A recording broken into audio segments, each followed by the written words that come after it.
Thank you, Nancy. I'm delighted to be here. And Mr. Secretary, I understand you sprinted across the street. Is that right? My sprinting days are reduced, but I got here. Well, you were spied hurrying, I'll put it that way. Spied, right. So the format is that I'm going to ask some questions of the Secretary for about 15 or 20 minutes, and then we're going to open it up to you in the audience. So be thinking about what you might want to ask him as well. And let's start. So, Mr. Secretary, the theme is passing the baton. I hear an echo. Are we okay with the sound here? So let's start with passing the baton. How is the transition process going? How much interface is actually taking place between your team and the incoming team? How smoothly is it going? Well, it's going pretty smoothly because there's not an enormous amount of it.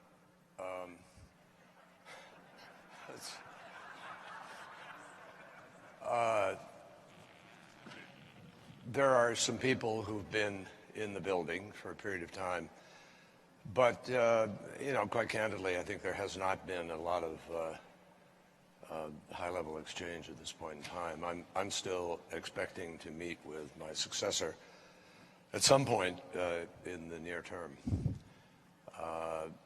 but you haven't met with him yet? No, I haven't met with him yet. Do you expect to? I do. Okay. Anything else you want to say about? I mean, when you came in, how much of a I realize it was a different situation when you were coming in from this administration, but it's like night and day. It's a different thing when you have the same administration continuing with a lot of people already in place versus a shift of parties and a complete tabula rasa restart. And so, I think in fairness that there is automatically a focus on hearings, and that's a pretty internal process. So there's time yet for ample debriefing, et cetera. I think, we don't yet know who a lot of the players are going to be at other levels. So it's been fairly limited just by definition. What are the one or two things that you wish you had known in the very beginning that you only learned later and maybe painfully? I really haven't stopped yet, Judy, to be able to make that judgment. There's no one thing that leaps out at me that says, boy, if I'd known this, everything would have been different or something. I don't think so. We're living, what troubles me a little bit is that people are not separating a remarkable transformation that is taking place globally, naturally, from things that we're really responsible for. Let me give you an example. Arab Spring. We didn't start the Arab Spring. We couldn't have stopped the Arab Spring. There was no way to put a lid on the Arab Spring. The Arab Spring began in Tunisia when a fruit vendor lit himself on fire. And boom, a 30-year dictator was gone. And then suddenly you had Tahrir Square, and you had a bunch of people who have technology at their fingertips who are out there communicating to each other and wanting change. And that's how Syria began. People forget that.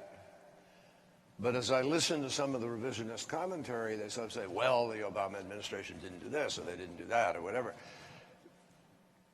There's no way the Obama administration doing anything would have changed what was happening in those countries.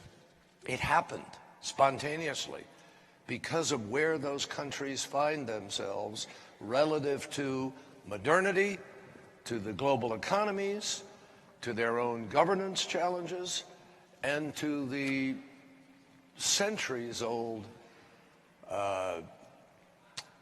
passions and definitions and differences that have defined those societies for a long period of time. I'll give you an example in Syria. Syria is not one war. It's not one simple conflict.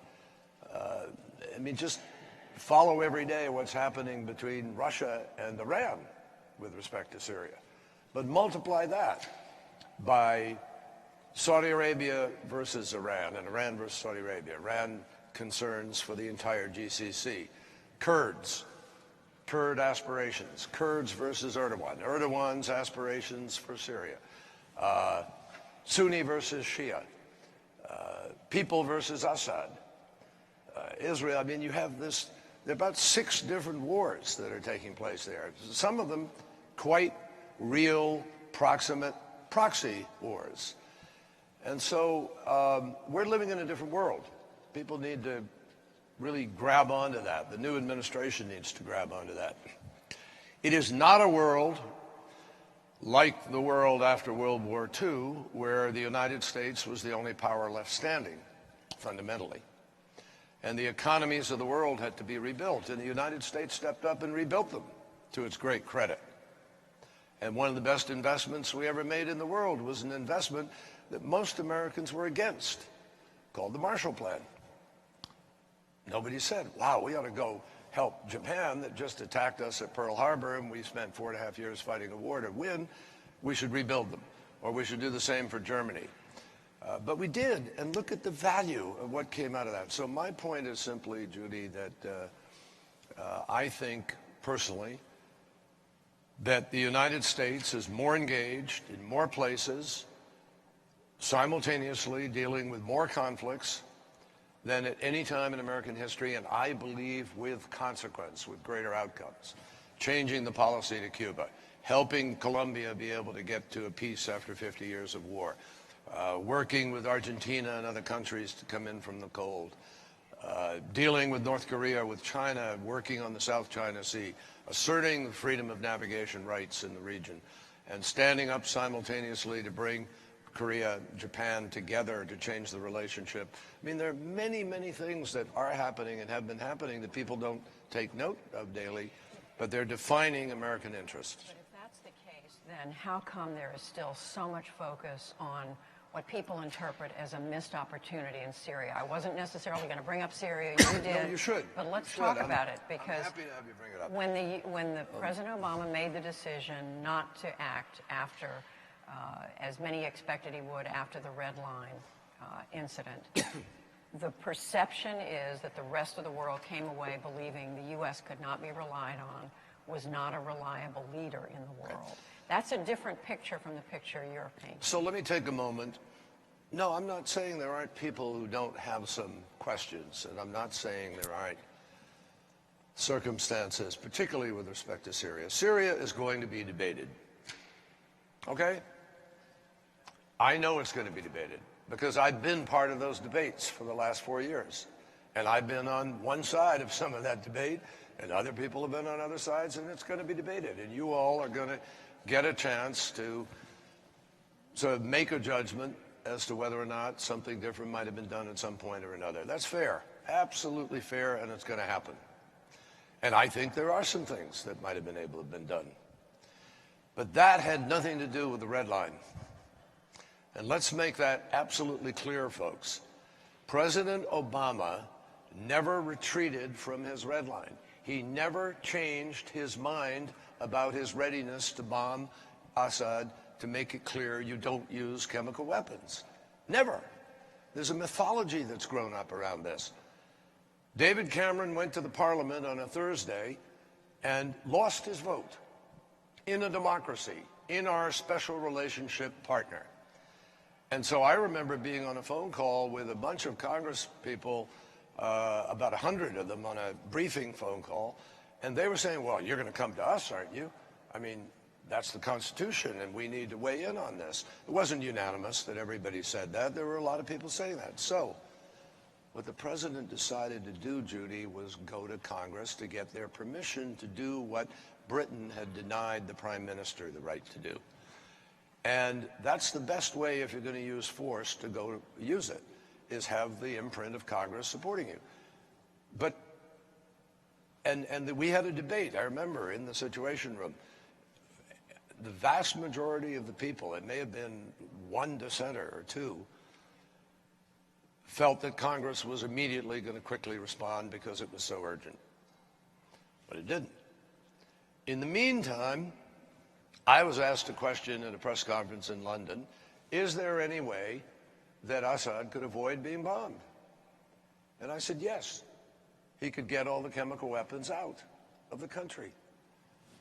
I get a call from Lavrov an hour and a half later saying, that's a great idea. We should be pursuing that. Why don't we sit down and talk and see if we can get that done? And within days, we got it done.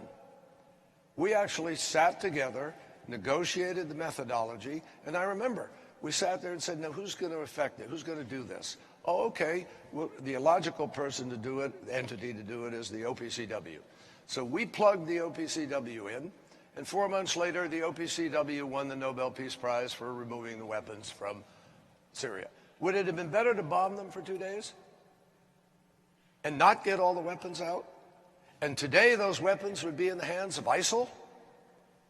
Or was it better to cut a deal and get all the weapons out? And so if we hadn't made that deal, folks, I'm confident the president was ready to bomb. But hopefully we would have done it with the support of Congress. Now, having said everything I just said, I will readily acknowledge that this notion that the president didn't follow through took hold, and it has cost us. And I acknowledge, yes, it became a perception that became a sort of diplomatic reality, and it fed this notion that the administration wasn't there to support its ally. But it's just not accurate. A lot of conversation here and at one of the dinners that the Institute sponsored last night here around the rest of the world is really right now looking for the United States to lead in ways that it hasn't been. What does that mean? What's preventing? What does it mean? Let me just stop you for 1 sec. When you say to lead in ways that it hasn't been. Is looking for the U.S. to lead. Okay. Judy? We are coming out of this very divisive election. Yeah. The United States looks absolutely split in half politically. Right. How coming out of this environment does what do you say to the next administration if you have the opportunity? Well, we won't lead by walking away from the Iran deal and walking away from China, Russia, Germany, France, and Britain. That will not be leadership. We will not lead by turning our backs on a 186-nation climate change agreement where the world is moving to try to deal with a major problem. I mean, you say, how are you going to lead? That's how you lead. Now, we've been leading. Those agreements came under our administration. A country was racing towards the possession of a nuclear weapon in a region where if they were getting it, every other country would have gotten it, or a major country. Would the world be better off with more nuclear weapons in the hands of countries in that region, or no? We led that effort. We led the effort by going to China. First trip I made outside of Europe, second trip total for secretary, I went to China. My staff thought I was a little loony and this was an improbable mission, that we were going to get China within 2 weeks to sign on to a working group to deal with climate change. Well, we did it with a goal of getting China and the United States to be able to stand up together to announce our intended reductions of emissions so that we could lead the world to go to Paris with momentum to get done what couldn't be done in Copenhagen, if you recall. So we offered leadership on that. Russia, I don't want to, I'm not, you know, I don't want to be pejorative about anything, but Russia went into Georgia, into South Ossetia and Abkhazia, and nothing was done. No sanctions, nothing. We came in and they went into Ukraine, and we galvanized Europe and put sanctions in place. And those sanctions have taken a hefty bite out of Russia and made it clear there's a price to pay for all of this. And against many people's instincts in Europe who wanted to get rid of the sanctions, we managed to continually roll them over and keep them in place in an effort to try to implement the Minsk agreement. Now, let me go back to my point. Ebola. There was a prediction that 1 million people were going to die by Christmas of 2 years ago. President Obama sent 3,000 troops into Western Africa. We built capacity. We worked with the French. We worked with the British. who each took a country and did an amazing job, and we worked with the global community. Japan anteed up suits that protected people. We had extraordinary, China put people in. We had an extraordinary global effort which we led, and guess what? We ended the scourge, and hundreds of thousands of lives were saved. We're on the cusp of the first generation of AIDS children of AIDS patients being born AIDS-free, because we doubled the effort begun in the Bush administration on PEPFAR. I can run around the world. South China Sea. We've been asserting the freedom of navigation rights. We've been doing that. And we've been leading ASEAN in order to maintain clarity about the importance of the freedom of the South China Sea. Same North Korea. We led the efforts to get 3 resolutions plussed up in order to put pressure on Kim Jong-un to try to change the behavior. Afghanistan. We had an imploded election. We could have had a complete and total implosion of Afghanistan and the entire enterprise there, but we negotiated. We helped put together a government of national unity, which is still there today, and Afghanistan is holding together against the pressures of the Taliban, and we've gotten everybody to renew their pledges and to continue the effort. I mean, whether it's Power Africa or young African leaders or young Asian leaders or countless numbers of initiatives we've taken. We've plussed up the frontline states of NATO. We've quadrupled the budget, $3.4 billion going to the frontline states to make it clear they will be strong enough, together with NATO, to resist any kind of pressure coming from these. So, yeah, I mean, you can look at Yemen and you can look at Syria, and you can find fault with the problem that is still going on. And I'm frustrated by that, deeply frustrated by that. But as Madeleine Albright once said, and it has guided me in my tenure, and I don't say this and nor did she, with any note of arrogance whatsoever, we are, I think, an indispensable nation, if not the indispensable nation. And one of the things I've seen reinforced to me is if we're not helping to lead the effort, it often doesn't happen. On the International Syria Support Group, we initiated that. We got Russia and Iran at the table with Saudi Arabia, with Qatar, with the UAE, with Turkey. It was hard. We came up with a formula for resolving the problem of Syria. Lavrov and I negotiated a ceasefire. Unfortunately, that ceasefire required a period, not unfortunately that it required, but it required a period of calm. And 5 days into it, we accidentally bombed 70 Syrian troops, and the Russians believed that we weren't serious, that we were actually harboring Nusra, and we weren't willing to separate. And then on the weekend, the humanitarian trucks got bombed, and the thing fell apart. But it's not because we weren't leading and trying to get to the watering hole, folks. But as the old saying goes, you can lead a horse to water, you can't make it drink. Touched on just about every place I was going to ask you about, so thank you. And I do want to take questions from... Well, I have a lot more in reserve. But before we do, what are you absolutely confident most endures that this administration has done globally on the world stage, and what are you most worried about? Well, I really believe common sense is going to win out. I mean, it doesn't make sense to, let me give you an example, the Iran nuclear agreement. There were 19,000 centrifuges spinning, producing enriched material.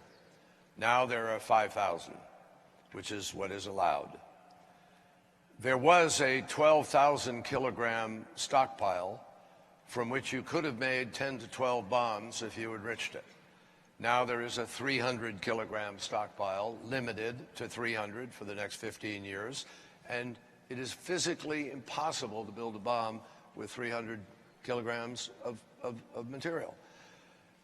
Iran is limited to 3.67% enrichment. You cannot build a bomb at 3.67% enrichment. So with the 130 additional inspectors who are in Iran watching what's happening, I'm absolutely confident about the route to a weapon being blocked. Now, if that were just arbitrarily undone, we're going back to a place of conflict almost immediately.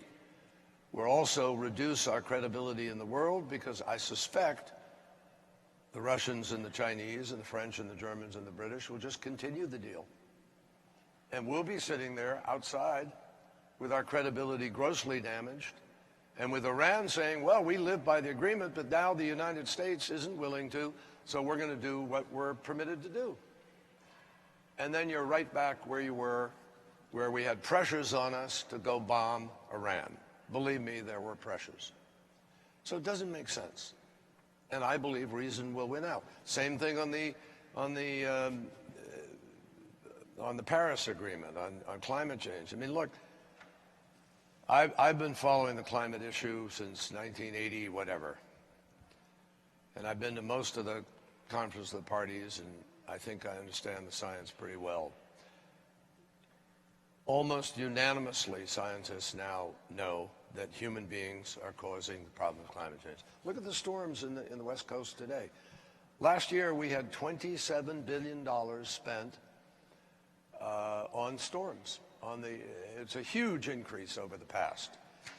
Every year, we spend $55 billion in America to cope with acute asthma that comes from air quality, which comes from coal-fired and fossil fuel-fired plants.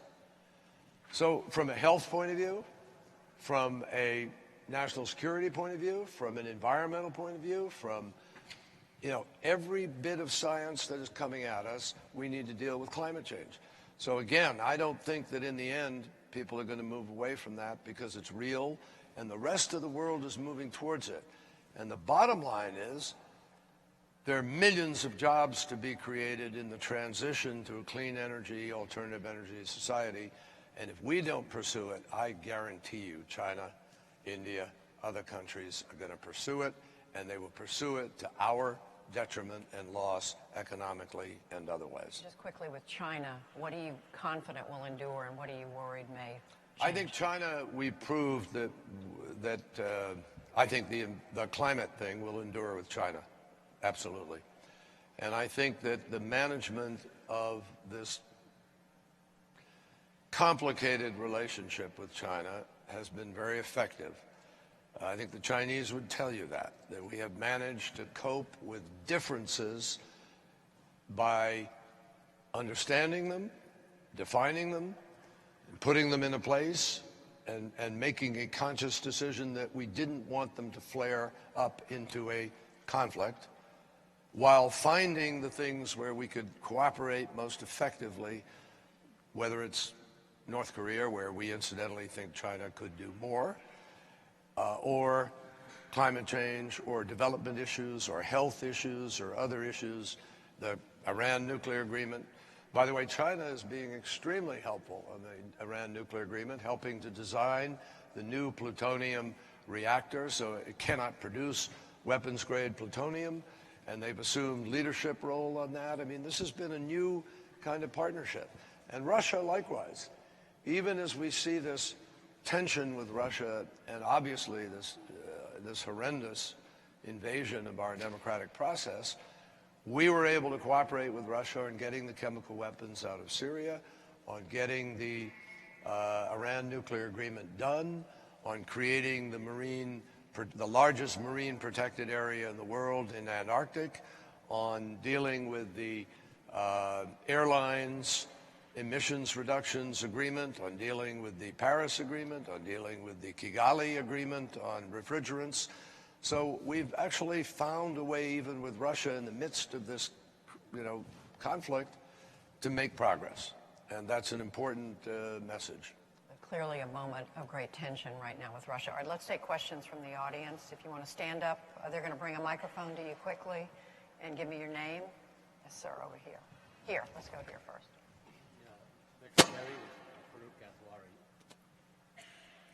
You gave a great response to the U.S. leadership and the accomplishments. But the fact that question was asked, and was asked in the last few months and in the world, The question is, should more have been done to get this message across to the people here and internationally, what you just said? I think we probably should have spent more time messaging on it to a degree, although I'm not sure with the current framework of communications that would have made that much difference. One of the greatest challenges we all face right now, not just America, but every country in the world, is we are living in a factless political environment. And every country in the world better stop and start worrying about authoritarian populism and the absence of substance in our dialogue, if you call it that. There's a long, well-defined history of what happens when you have economic fear and pressure and a level of exploitation of those fears coupled with sectarian or ethnic exploitation and a kind of simplistic sloganeering politics. What can the U.S. do about that?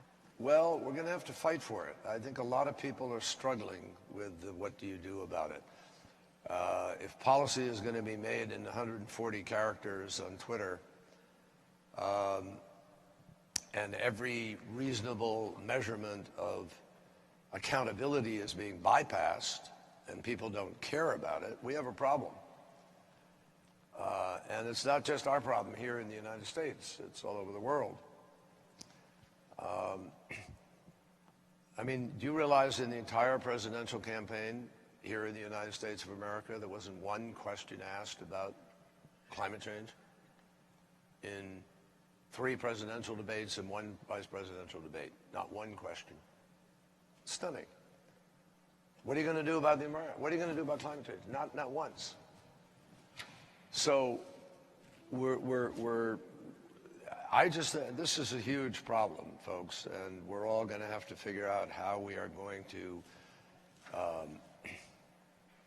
restore a measure of accountability to our system.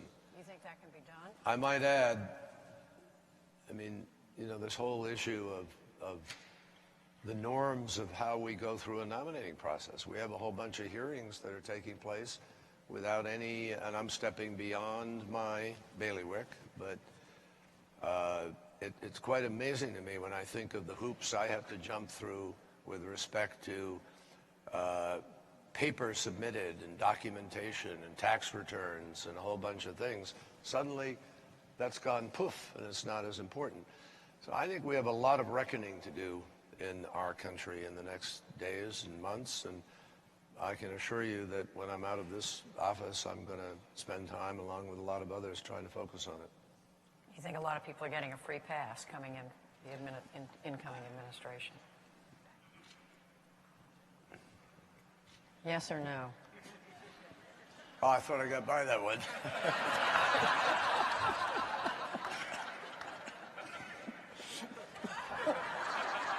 I can bail you out. Greetings, Secretary Kerry. I'm a high school teacher from North Carolina, and you just talked about how when we use a medium like Twitter, we strip important issues of their complexity. So I have a question that comes directly from my students. One, they want to know what's an important international issue that you'd like for them to study. And 2, they want to know, after they study it, will you Skype with them? I'd like them to study the EU, Europe, right now.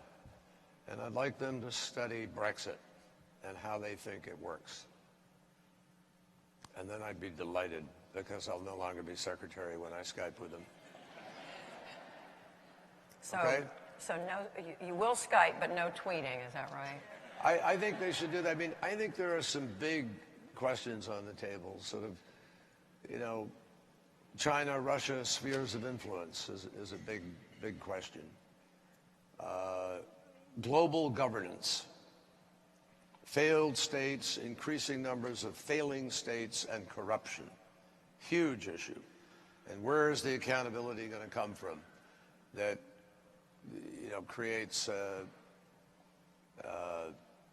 better governance, greater stability, more response to citizens in various places? Those are worth studying, all of those things. The new platforms of communication, how is democracy going to move faster and more efficiently given the increasingly hard task of building consensus without the consumption of facts? I mean, I can run through a list like this. These are all things that just leap out at me as I come out of this job. There are some fascinating, challenging issues out there, and the more input we can get from young people, the better it will be. Another question right here. Thank you. So I'm a former refugee from Kosovo, now a U.S. citizen. So I want to ask a question about the refugees in the world, which is the biggest number since World War II, and expected more because of climate change and conflicts around the world. What is the perspective of the refugees and what this country should be doing with allies? And the second, Mr. Secretary, what worries you the most by leaving the office? What are you going to lose sleep as, not because of this administration, but where the world is today? Yeah. What worries me the most is that I won't be there. You mean because nobody else can do the job? No, I'm joking. I'm just joking, Okay. honestly. No, that's the other thing you learn in life and in this business. There are always other people who can do every job. And it's a good thing to learn. I believe the answer to your question is partly found in what I decided a little way back, about a year and a half, 2 years ago. We had just written our whatever number of check to cover the cost of refugees in Syria. And we are the largest donor. The United States of America is proudly the largest donor in the world to the global challenge of refugees. And I say global because Turkey puts many billions of dollars into taking care of the refugees, or in Turkey. But we contribute to other countries to take care of them everywhere.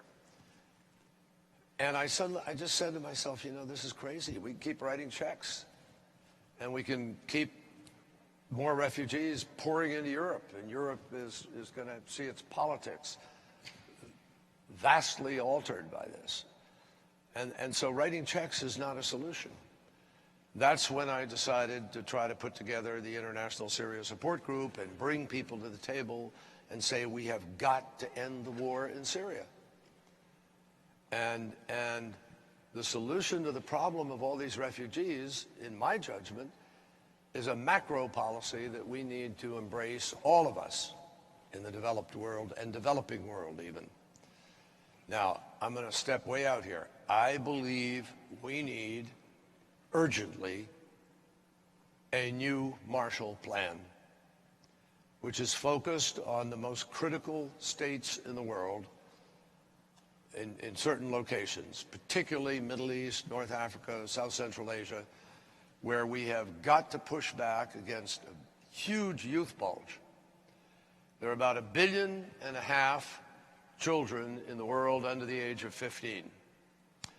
Somewhere upwards of 400 million of them will not go to school. And that is a problem for all of us.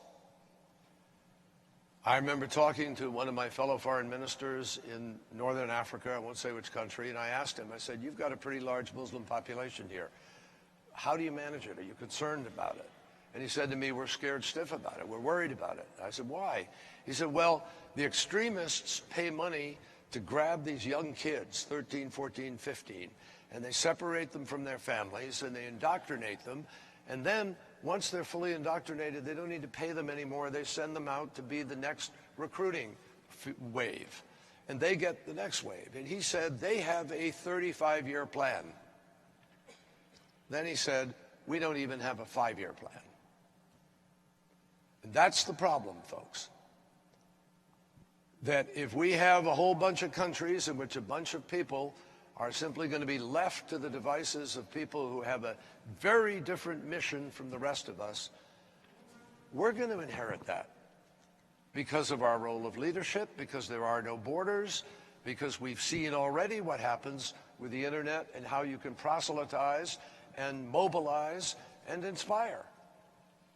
So we have to counter it. That's one of the things we have quietly done in this administration. We now have lowered to a trickle the number of people being recruited by Daesh, ISIL. And we've done it by opening different centers in different places that are communicating in the indigenous language with indigenous population reaching out, by putting new images up, by countering the narrative. And it's a very proactive major engagement. But still, if you don't get those kids into school, if you don't provide economic opportunity, if their lives don't improve, in a world in which almost every human being has access through that little rectangular instrument we all carry around, they all can see what everybody else in the world has, which also means they know what they don't have. So that is a massive tool of change, which we saw in the course of the Arab Spring. So I think we've just seen the first wave of this. If we continue to have dictators change constitutions and try to stay in office, if we continue to see a moving away from the fundamental order and structure that the world worked so hard to create ever since World War II, and which we have organized ourselves around, we have to care about those things. And so when you ask me one of the things I worry about, I worry that this next administration, when you talk about America first, yeah, we all understand what that means and comes from, but if it means turning away from these other things, we have a problem. So I think that, I'll give you an example. The State Department has a $51 billion budget. $22 billion of that goes to USAID. Everything we do in foreign policy in the United States of America is about 1 penny on the dollar of what we spend. And I think that's insanity in the world that we live in today. So we've got to plus it up. Now, people say, oh, how can we afford it? We have a deficit. We have this and that. We need to take care of things here. We are taking care of things here at home when you take care of these other issues. Because we spent a couple of $1 trillion in Iraq and Afghanistan because of things that came from somewhere else to affect us here. So if we don't decide that there's no longer an over there and an over here, there's just an everywhere, and we're all connected, we're in trouble. And so I'm for investing, because in the long run, that investment pays off 100 million different ways, and it saves us money, and it saves us the treasure of sending our young people to some other country where we have to fight because we didn't do what we could have done early on and preventively. So I think this is the big challenge for all of us. We need to do more, and we need to get other countries. China can do more. By the way, China has agreed to cooperate with us on co-development in the world. This is another defining thing that has come out of this management of our relationship. So we could actually co-develop in certain places and leverage, I think, other countries to come to the table and be involved. But no one is immune from this. You know, we need to work together to come up with better pedagogy for teaching, to get more teachers, to get, more health structure in place in countries, because that builds stability. And I think that that's the way we will make the greatest difference to our security in the long run. Mr. Secretary, thank you. I'm told that we are out of time. It sounds like you're saying these are some of the issues, though, that you want to work on after you leave office. Yeah, I'm trying to find out how, what the best way of doing that is, but yes. You're going to start your own organization? No, I don't want to start my own thing. I want to find the right thing to do within the context of something that's there, I think. You know, I did that when I came back from Vietnam, and you spend as much time trying to keep the telephones working and the office open as you do trying to get done what you want to do. So I've learned a little. I think I've learned something. Secretary of State John Kerry, thank you very much. Thank you.